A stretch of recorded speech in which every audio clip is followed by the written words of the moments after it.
No matter what, people will commit to misunderstanding you. What's most important is your commitment to understanding yourself. Hello, you guys. My name is Nkirika Madani, known as NK, and welcome back to Misunderstood. How to show up for yourself. I made a YouTube video not too long ago about this topic, and a lot of you guys loved it on both YouTube and when I shared about it on TikTok. So I thought it would be a great way to integrate this into the podcast because I myself am a very strong proponent on showing up for yourself, making sure that you're taken care of, you're happy, and you're thriving. Quick disclaimer at the top of this. These are things that I do to feel like I am showing up for myself. These are only suggestions. Take or don't take whatever you want from this episode, but what I've found over the course of sharing my life for the past 5 years is a lot of people do enjoy that I share outwardly and openly about the things that make me happy and the things that light me up, fill my cup, and keep me going. I actually got a DM earlier this year from someone telling me that they really enjoy how in my content I always tell myself that I'm proud of myself and I'm always sharing my affirmations and things that I enjoy on a day-to-day, even in the most mundane, simple, and basic living. I show up for myself in ways that make me happy. So honestly, step one is what makes you happy? What are things that light you up? What are things that you think about often and associate them with good memories? I created a list of 15 steps that help me. I do believe that they will help you show up for yourself in the ways you want to, in the ways that will make you feel more enriched in your life. So let's begin. Number one, a true morning routine. Morning routines are the cornerstone of every day because you start your day in the morning. And I am a firm believer that the way you start your day has a pretty substantial impact on how the rest of your day will go. I have found that every single time I do my full morning routine, I 100% have a better day than when I don't do my morning routine. And you might be wondering, all right, what is your morning routine? The YouTube subscribers know, but for the pod, my full morning routine is waking up between 6 and 7 a.m., making my bed, drinking my greens, writing in my guided journal, and getting some movement in before scrolling on social media. I want to make that clear because being on your phone and being on social media are two different things. I do actually challenge myself to not even touch my phone until my walking outfit is on or my gym outfit is on and I'm literally grabbing my keys and walking out the door. That is my gold standard. But a lot of times I do need to check an email and I do need to film content in the morning, right when I wake up for a partnership or what have you. So there are times where I will be grabbing my phone and that's okay. But social media is a different subset. Social media is an entirely other world that for me, once I get sucked into in the morning, it is very, very, very hard for me to pull myself out of it to continue my day. So the apps that are off limits are the obvious: TikTok, Instagram, YouTube, Pinterest. I think those are the only social media apps I have on my phone, but I stay away from those until I am out of the apartment, either on my way to the gym, on my walk. I can scroll and do whatever I want after that, but it makes it feel more fruitful because I already know that I've taken multiple steps to put myself first and to show up for myself. I drank my greens. I made my bed. I wrote in my journal. I woke up early to see the sunrise, which is one of my favorite things, by the way. If you have the opportunity to wake up early enough to see the sunrise, it is so lovely. Your circadian rhythm will thank you because it will be in balance. You get light in your eyes first thing in the morning, and it literally kickstarts your body to get serotonin, to get those happy chemicals flowing through your brain and your body. Fresh air is obviously good for the soul, good for your health. All of those things I highly recommend implementing into your mornings, and let me know if you do. Number 2, journal and jars. I created a really fun segment of my days to really optimize living in New York, to really optimize how I view every single day. And that is how I arrived at my journal. And you might be thinking, okay, you just talked about doing your journal in your morning routine. This is completely separate. In my morning routine, I have the 5-minute guided journal that I love. I've been using that since 2021, but this is different. My journal that I created from scratch with supplies from Michael's, that is what I'm talking about. Have a whole video on YouTube, by the way, about my entire journal. I will put it in the podcast description of this episode. This journal has changed my life. I know that sounds dramatic, but it has allowed me to arrive at each day thinking, oh wow, I can do a lot in a day and I can do a lot in a week. I am way more happy knowing that I'm making things possible for myself and I'm not sitting and waiting and sulking for other people to do things with me or finding opportunities. I'm going out and getting them myself. My journal has a ton of different components, so I'm not going to share all of them right here, right now. If you really want to know every single component, go watch that YouTube video and don't forget to subscribe to my YouTube channel, please and thank you. The aspects I want to touch on are my monthly spread. My monthly spread is a way for me to reach different goals for myself every single month. And they aren't monetary goals and they aren't goals that are really outlandish and hard. They're literally just things that I wanted to integrate into my life. I have 4 different quadrants. I have a book of the month quadrant, which is essentially reading one book every single month for 2025. That is one of my goals this year, and we are doing great so far. I have a favorite affirmations quadrant, deciding what my favorite affirmation is for the month. I choose that through my jar routine. So with my jar routine, I have 3 different jars. I have a savings jar, an affirmation jar, and an activities jar. My affirmation jar holds 52 affirmations, which coincides with 52 weeks of the year. I hand wrote 52 affirmations at the beginning of this year, and I have pulled an affirmation at random every single week so far, and I am committed to doing this for the rest of the year. Affirmations mean a lot to me. They always have. My love language is words of affirmation, so reading positive affirmations every week really helps me center myself and believe all the good things that I am and believe that I can achieve the goals that I set out for myself. So I highly recommend doing that because it's really fun and such a treat to pick them at random. It's actually funny because I wrote them all, but I wrote them all months ago. So when I pull them,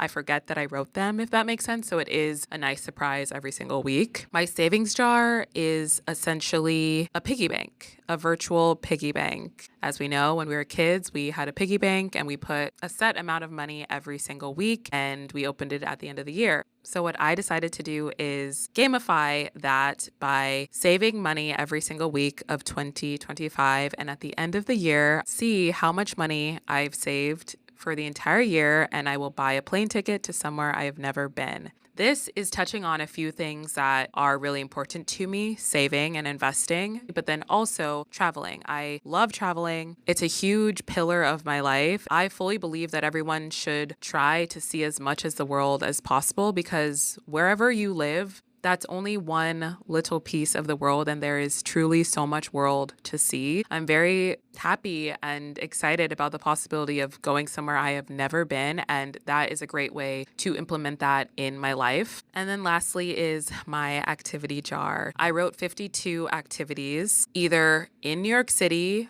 or in my apartment to do. I really wanted to have a variety because I understand that as much as I'm so thankful to live in this city, beyond thankful, and I will be thankful every single day, but I wanted to further romanticize the everyday, which a lot of times is just in my apartment and just living regular life, making activities that I can do in the comfort of my own home, in my PJs, no makeup, just relaxed, really enriches me and really helps me lock in with myself in my mind. Because at the same time, as much as I love New York, it's very overstimulating, and I've talked about that at length. I do get very overwhelmed when I step outside of my apartment and I'm in the city. So it is nice to center within myself in the activities throughout the weeks. I also have a How I Give Back quadrant, which is essentially doing a volunteer opportunity to give back to the community, whether it is my online community or in real life in New York. This has really helped me lean into the philanthropist side of me that I had back in high school. I used to be really involved with volunteer organizations in high school, so I'm really happy that I'm bringing that back into my life as an adult. So all in all, 10 out of 10 for my journal and jars. It makes me so happy, and my YouTube subscribers see my happiness every single time I do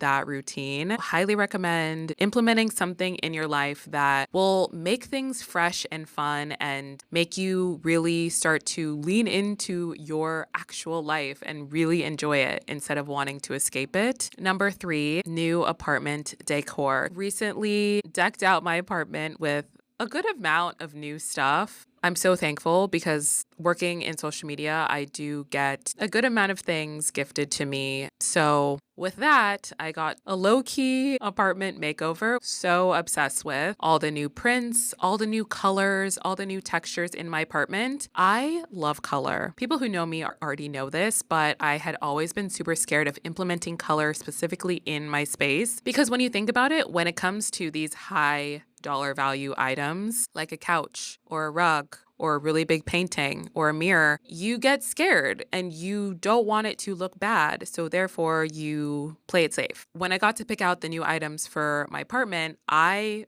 went all in. There's so much color, there's so much texture, there's so much life and love in my space now that was lacking for the majority of the time I've lived in this apartment. And I've lived in the apartment for 1 year now, and I just now lean into it. And I also want to talk about that for 1 second because it is okay to take your time. And actually, you should take your time with this process because it is a labor of love to get to pour into your space. Once you pour into your space will pour into you. And the journey of building this apartment brick by brick, building my home, building this safe space is such a beautiful thing. It allows you to feel safe and feel comfortable in where you live, which everybody should feel that way. Everyone deserves to feel comforted in their space, and everyone deserves to feel at home where you lay your head. And home is not just the walls you're surrounded in. It is the love you put into where you are to make it all that you want and to make it the best you can be. I'm really, really happy that I brought intention into the space. It is allowing me to be more creative. It's allowing me to be happier. It is allowing me to be a better version of myself because of it. Number 4, go to the gym. I get it. The gym is a little overwhelming at times. I actually went to the gym this morning and I felt a little defeated, and it's because I haven't been to the gym in a while. But what I will say is that I love strength training. I started strength training back in 2021. It changed my life. I know that sounds dramatic, but it did change my life. I was sleeping better. I was getting really toned really quickly. I had more energy throughout the day. And these are the things that were actually lacking in my life. So to be able to reintegrate that back into my life better made the biggest difference. If you're looking for ways to integrate strength training, I always say start small. The most intimidating part of strength training is thinking, okay, how am I going to lift 100, 150 pounds, whatever? Start small. You have to start small and then you build up because you don't want to hurt yourself and you don't want to do more than what your body can handle right now. Strength training is also a progression. I started at like a really low weight, but now I'm lifting 150 plus, which makes me feel strong and makes me feel powerful. And it makes me further feel like I'm showing up for myself. There are so many outlets that you can use to find strength training exercises as well. I use Train Well. I've worked with them in the past, which is why I use it now, but I will link it in the podcast description if anyone wants to try it as well. But there are a ton of YouTube videos and a ton of different outlets that you can find to start strength training if that is your journey.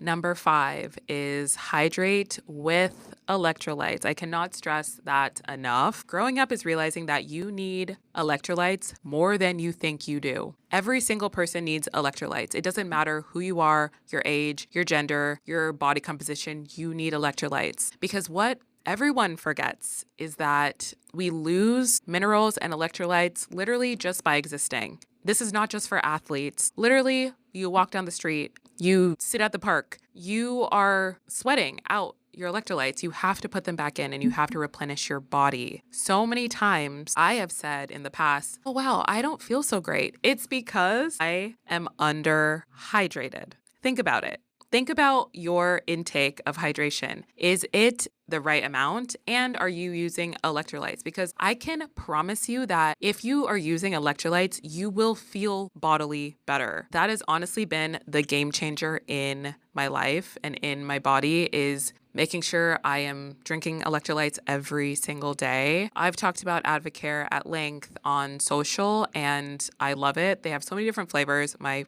favorite is berry lemon ice. I will talk about it as much as I can because it is so good. It literally just tastes like a berry lemonade drink, and I put a ton of ice in it, and it is a treat, and I drink one almost every day now. There are a ton of different electrolyte drink brands. Go find the one that you like and stay hydrated. It will make you feel better. I promise. Number 6, aromatherapy. I love aromatherapy. Aromatherapy encompasses candles, diffusers, oils. Anything that smells good is aromatherapy. Scents are essential to your well-being, at least for me. I am a strong proponent of spraying perfume every single time I leave the apartment. It's such a easy way to make myself feel better. And I just love the smell of perfume. I can't get enough of it. Also, in my apartment, I'm no stranger to candles. I have 5 candles in my apartment right now. Don't judge me, but they are all these scents that I love so much, like santal and bergamot and lavender and vanilla. It just makes me so happy. And each night I light at least 2 candles and I sit on my couch and I watch TV and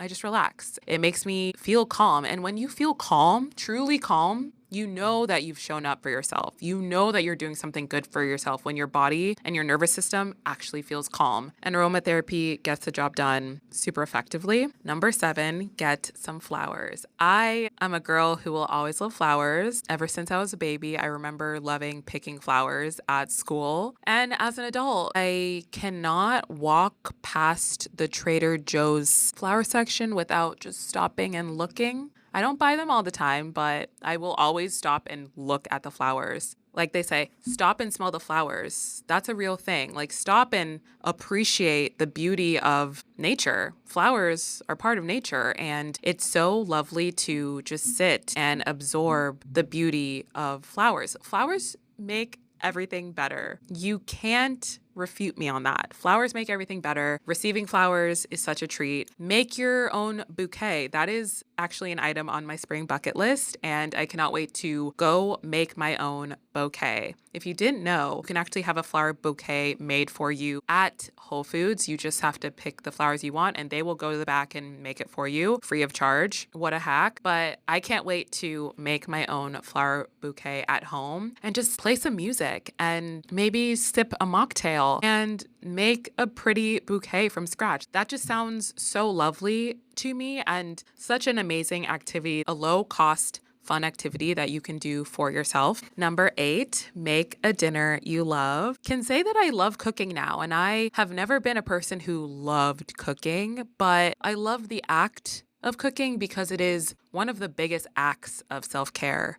to make a meal for yourself, to nourish yourself. Self-care 101. I have been loving looking on TikTok to find high protein meals that are really nourishing, really yummy. But then also, I recently made a cookbook meal. Shout out to Julia. She got me my cookbook. Something about the old school opening a cookbook, having it on the counter, having an apron on, reading the ingredients, doing it step by step. I loved it. I love it. This is just the beginning because you better believe I'm going to be doing that more often. So much fun, so lovely. Have some music in the background. Such a vibe. Number 9, help the community. This is going back to my how I give back for myself each month. I am loving doing a community-driven activity each month. So far, I've done a community walk, which is essentially just going to any neighborhood in New York, checking out businesses I've never been to and supporting them in some way, i.e., buying something. That was so much fun. It was a great way for me to explore and learn about places I've never gone to, but also giving back to the community in that way.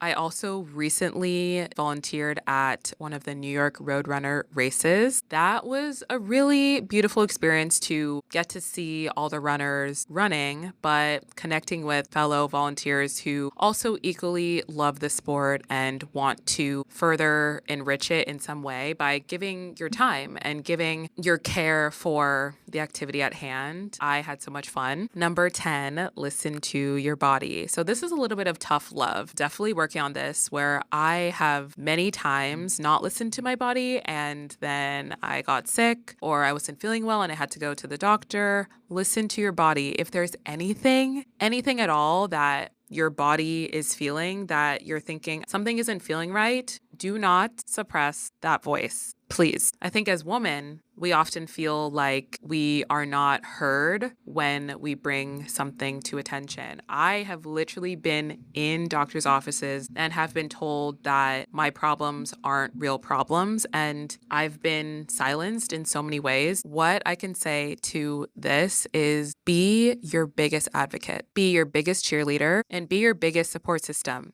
Because at the end of the day, you will care more than anyone else, and you have to fight for the care that you deserve and the care that you need. So if there's any time and any point that you do not feel well or something feels off in your body, listen to it, write it down, take note of when it's happening as well. That's also really great to literally write on a notepad or write in your notes, today's date. This is where I'm feeling it. This is what I'm feeling. And this is how long I'm feeling it. So that when you do get care, they're able to backtrack and probably help you out better because you are listening to yourself. Number 11, self-care night. I'm a Libra. So obviously I love self-care and I prioritize self-care. Specifically a face mask and a bath at least once a week. Face masks, I could tell you a ton, but recently I popped into Lush. You can get free samples, by the way. They made me a mask of Magnum-Minty mask as well as a caffeine mask. Both of those are really good for hyperpigmentation as well as acne scarring and acne flare-ups, which are things that I still experience. So highly recommend checking them out. And again, there are so many different types of masks that you can find from so many different places. That's just something I recently did. Also for my bath, Epsom salt is really great for your sore muscles. So I put some Epsom salt in my bath, which has been really great for post workouts, post running to really soothe my muscles. And then I also try to find a bath bomb every single time I take a bath. I don't use one every single time, but that is the standard. That is the ideal scenario to have a bath bomb. I get mine on Amazon. I've also gotten some at Lush. Number 12. Read, because hot girls read, because reading is really good for you. Reading keeps you sharp and reading keeps you educated and aware of the world around you.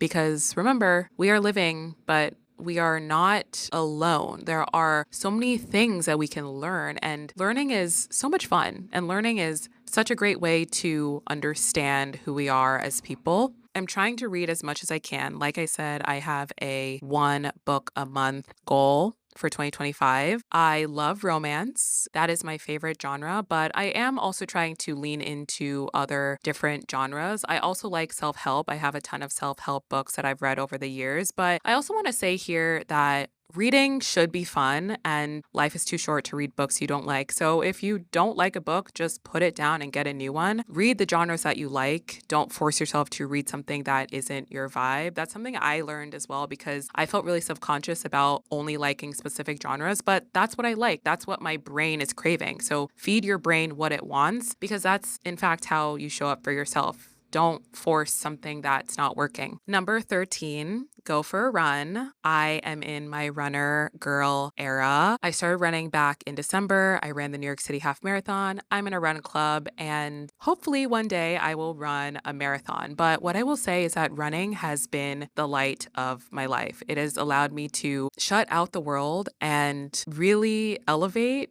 within myself. And I know that sounds kind of woo-woo and dramatic, but no. It makes me happy. It makes me so happy. There's been so many times where my running has actually been therapeutic. I've cried on runs. I've sang on runs. I've danced on runs. I am so fulfilled with running. And hey, maybe running is not for you and that's okay. But for people who want to get into running, I highly recommend it. I have a YouTube video about how I started running if you care to watch. 10 out of 10, love running. I think it is such a great form of exercise. And honestly, I wish I started my journey sooner, but I am glad that I finally found it and I'm integrating it into my life. Number 14, do a new activity outdoors. This is going into my activity jar routine that I set out for myself. So many things in New York that I have wanted to do that I never got to do in the past, such as doing the boathouse. That's the first thing that came into my mind because I recently did it. I got to see New York in a completely different way, and how beautiful and how fun. It was such a fun activity to sit in a boat and boat around. It's $25 an hour if you were curious. It is such an iconic activity as well. It is literally in Central Park. You get views of all these beautiful things, and it was a great way to connect with myself solo. Also, don't be afraid of doing things solo, please. Take it from me, who has done so many events solo, has traveled the world solo. Being solo is not something to be looked at negatively. It's a way to connect with yourself because when you think about it, we give of ourselves in so many other ways to so many other people over the course of a day, a week, what have you. So to actively do an activity just for yourself is a really beautiful way to connect with yourself and to learn more about yourself because you are your best friend at the end of the day. And I say outdoors activity because it is nice to go outside and to get some fresh air and to walk around and to see new things. And number 15 is scrapbooking. I love scrapbooking. Shocker, not a shocker. I love photos. I always have. Back in middle school and high school, I was a girl who had the Facebook albums and put a ton of photos in it. I was destined to have a scrapbook, and I did have scrapbooks as a kid all the way up until before college. And now as a 30-year-old, I am well into my scrapbooking. I'm leaning in and I'm loving it. And honestly, I think scrapbooking is a great way to hold memories that